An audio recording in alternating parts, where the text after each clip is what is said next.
when things aren't going well, and you've got so many different time zones, and you've got so many different projects going on at any time, how do you keep going? How do you kind of get over those times where maybe you don't want to get out of bed in the morning time because you've got a list full of things that you need to kind of do or achieve or solve or implement? Well, I mean, we all have our ups and downs, right? But I mean, in terms of getting out of bed in the morning, it's like the key thing for me is, will it make a difference? Will it make a difference? In other words, like if I don't, will stuff not happen? If I do, will make stuff happen? That's what kind of motivates me. It's like, am I adding value? Yeah. I think if any of us, if we were to wake in the morning and thought, well, it doesn't really matter whether I go into work or not today, nothing else, I'm going to achieve nothing. Yeah. It's very, very hard to get out of bed then, right? Yeah. Unless you really have to get the paycheck. Yeah. In which case, like, you know, you're probably in the wrong role and you're probably not going to last there long. Yeah. So I think for me, it's like, so as long as it can be stressful, it can seem never ending. Yeah. But as long as you think, well, it's got to be done, because if I don't do this, then something's not going to happen, or something, you know, won't work. So have you got like a routine? For me, I've got like a morning ritual that I just absolutely swear by. I've done it now for the last year or so, and that is, I get up in the morning. So 2 young kids, so I have to get up early. So I get up in the morning, and I think about 10 positive things that happened the day before I lie down, or sit down and think about 10 positive things that they did the day before, which is actually a little bit challenging at the start because your memory isn't that great of what actually was positive that happened the day before. Then I think about 10 things that I'm grateful for, that I actually think, hey, I'm really grateful for these things in my life, you know, such as family, friends, having a good job, or just, you know, being healthy, right? A nice car, whatever, being healthy, or even just anything like that. And then 5 things that I strive, that I'd like to bring into my life as well, or I'd like to do. And I find that doing that, and I write a positive journal where I write down 3 positive things that happened the day before. And I find by doing things like that, I set myself up for a positive outlook, right? And I've been keeping the positive journal for over 3 years. I've got over 3,000 entries now. I wrote a blog about it there. And I've been doing the sitting down, thinking about the 10 positive things and the 10 things I'm grateful for and the 5 aspirations that I have in my life in the future since January. But I find out when I add a little bit of exercise to that in the morning, cycling to work, that it gets me kind of set up in the morning. So much to the point now that if I didn't do it, I don't know what kind of day I'd have, right? So you're almost afraid not to do it. I even going to bed now, I write quick 2 or 3 things that were positive, because by celebrating the micro wins, I was really starting to go, you know, these things do make a difference. And I went back over the 3 years, 2 weeks ago, and I started to spot some of the trends. So when my son was found out the news that it was a baby on the way, to the little kicks, and I'm kind of writing down, I found that very powerful. But exercise for me is very important.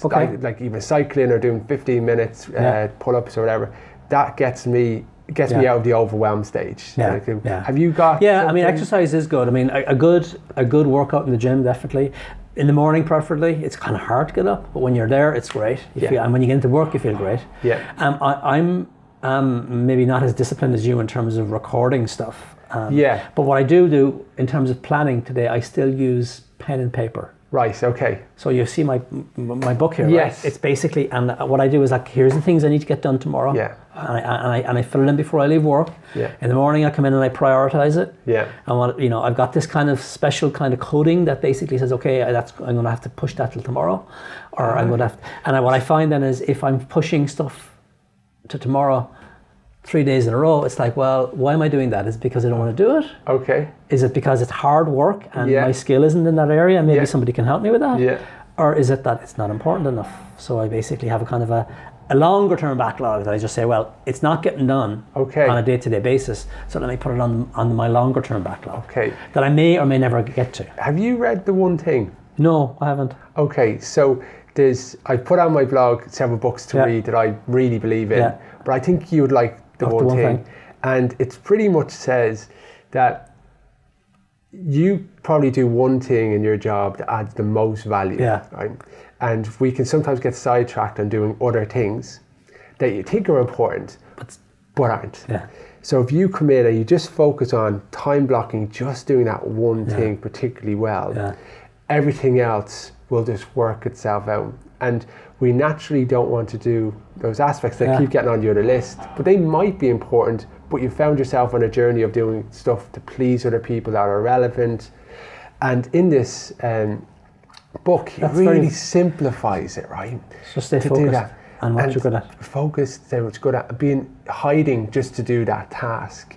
And if you download Audible, which is an Amazon product, so I don't know if you want to do it, but well, that's but fine. It's if you download Audible, you get your free book free, and that was the one I did. I found it so good, I stayed a customer, but I think that would be quite good, especially if you do lists, because it really picks into that. I did work for one CEO once who, after 3 days, if something was sitting on his desk after 3 days, he binned it. Right. And his attitude was, if it's important, it'll come back. Yeah. Right? So it's been there for 3 days, I have done nothing about it. I'm doing nothing about it now. I'm consciously deciding to put it away and never look at it again until it comes back, and it's more important. Jody also says, he says that email is other people's agenda, so just don't bother with it. It's a very bad habit. It's a very bad habit. Because I spent the first 4 or 5 years of my career, first thing in the morning, respond to email. Yeah.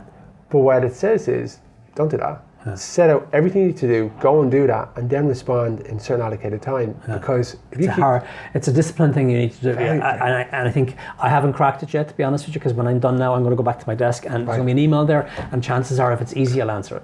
Right. I won't evaluate, is it more important than what I've written down that I need to go do today? And what I heard also is, if you can do it in 2 minutes, respond. If you can't, do it at a different time, which can be hard, right?